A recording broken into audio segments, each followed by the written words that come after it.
ಅದೇನು ಗೊತ್ತಿಲ್ಲ ಈ ವರ್ಷದಲ್ಲಿ ಅದು ಕನ್ನಡಿಗರ ಪಾಲಿಗೆ ದುರಂತವೋ ಇಲ್ಲ ಕನ್ನಡಿಗರ ಒಳ್ಳೆ ಗುಣವೋ ಇಲ್ಲ ಕನ್ನಡಿಗರ ಹೃದಯ ಶ್ರೀಮಂತಿಕೆಯೋ ಆಗಾಗ ಒಂದಷ್ಟು ಕರ್ನಾಟಕ ಕನ್ನಡಿಗರ ವಿಚಾರದಲ್ಲಿ ಮಾತುಗಳು ಜಾಸ್ತಿ ಆಗಿದ್ದಾವೆ. ಹೊರಗಡೆಯಿಂದ ಬಂದಂಥವರು ಇತ್ತೀಚಿನ ದಿನಗಳಲ್ಲಿ ತಾವೆಲ್ಲ ಗಮನಿಸಿದ್ದೀರಿ. ಕರ್ನಾಟಕದ ಬಗ್ಗೆ ಮಾತಾಡುವಂಥದ್ದು, ಕನ್ನಡದ ಬಗ್ಗೆ ಮಾತಾಡುವಂಥದ್ದು ಎಲ್ಲ ಕರ್ನಾಟಕದ ವಿರುದ್ಧವಾಗಿ ಮಾತುಗಳನ್ನ ಹಾಡೋದನ್ನ ಗಮನಿಸಿದ್ದೀರಿ. ನಮ್ಮ ಪಕ್ಕದ ರಾಜ್ಯವಾಗಿರುವಂಥ ತಮಿಳುನಾಡು ಆಗಾಗ ಕಾವೇರಿಯ ವಿಚಾರದಲ್ಲಿ ಕಂಗ್ರ್ಯಾಚುಲೇಷನ್ಸ್. ಯಾರು ಹುಡುಗ? ಮದುವೆ ಅಲ್ಲ, ಬಿಸ್ನೆಸ್ ಸ್ಟಾರ್ಟ್ ಮಾಡ್ತಾ ಇದ್ದೀನಿ. ಹೌದಾ? ಹೇಗೆ? Boss Vala B the boss. ನಮಗೂ ಅವ್ರಿಗೂ ಒಂದಷ್ಟು ಸಂಘರ್ಷ ನಿರಂತರವಾಗಿ ನಡೀತಿತ್ತು.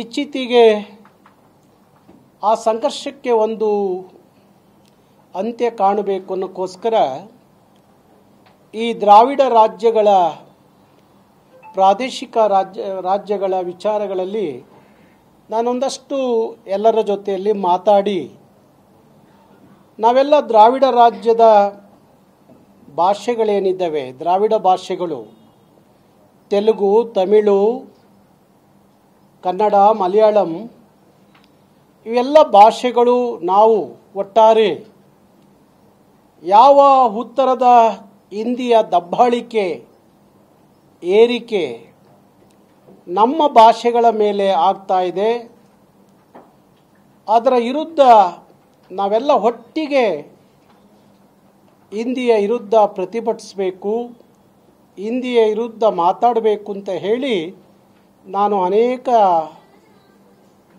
ಬೇರೆ ಬೇರೆ ದಕ್ಷಿಣ ಭಾರತದ ರಾಜ್ಯಗಳ ಅಲ್ಲಿಯ ಸಾಹಿತಿಗಳು, ಅಲ್ಲಿಯ ಹೋರಾಟಗಾರರು, ಅಲ್ಲಿಯ ಚಿಂತಕರ ಜೊತೆಯಲ್ಲಿ ಆಗಾಗ ಮಾತಾಡ್ತಾ ಇದ್ದೆ.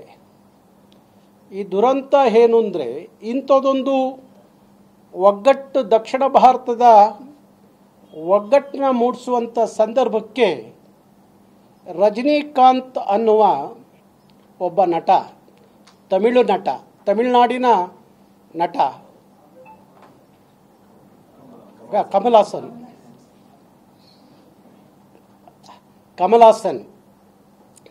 ಕಮಲಾಸನ್ನು ತಮಿಳು ಮೂಲದ ಒಬ್ಬ ಮಹಾನಟ.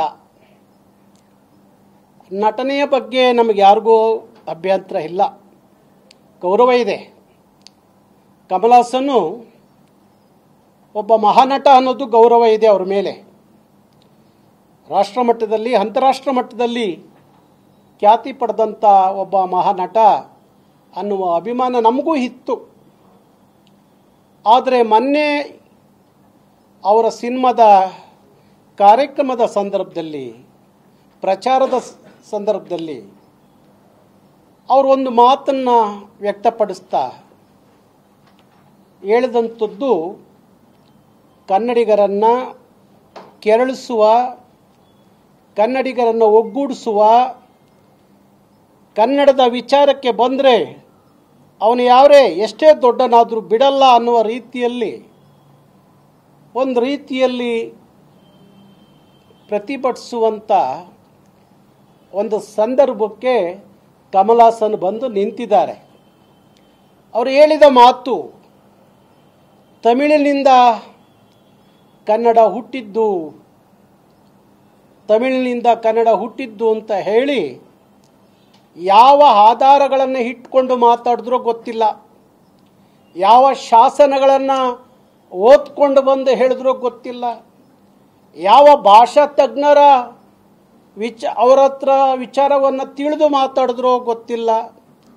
ಇದು ಯಾವೂ ಆಗದೆ, ಯಾವ ಆಧಾರಗಳೂ ಇಲ್ಲದೆ, ಯಾವ ಭಾಷಾ ತಜ್ಞರ ಜೊತೆಯಲ್ಲೂ ಮಾತೂ ಆಡದೆ, ಯಾವ ಶಾಸನಗಳನ್ನು ನೋಡದೆ ಏಕಾಏಕಿ ತಮಿಳರನ್ನ ಹೋಲೈಸಲಿಕ್ಕೋಸ್ಕರ ತಮಿಳಿನಿಂದ ಬಂದಂಥದ್ದು ಕನ್ನಡ, ತಮಿಳಿಂದ ಹುಟ್ಟಿದ್ದು ಕನ್ನಡ ಅನ್ನುವ ಭಾರಿ ದುರಹಂಕಾರದ ದುರಾಭಿಮಾನದ ಹೇಳಿಕೆಯನ್ನು ಕೊಡ್ತಾರೆ.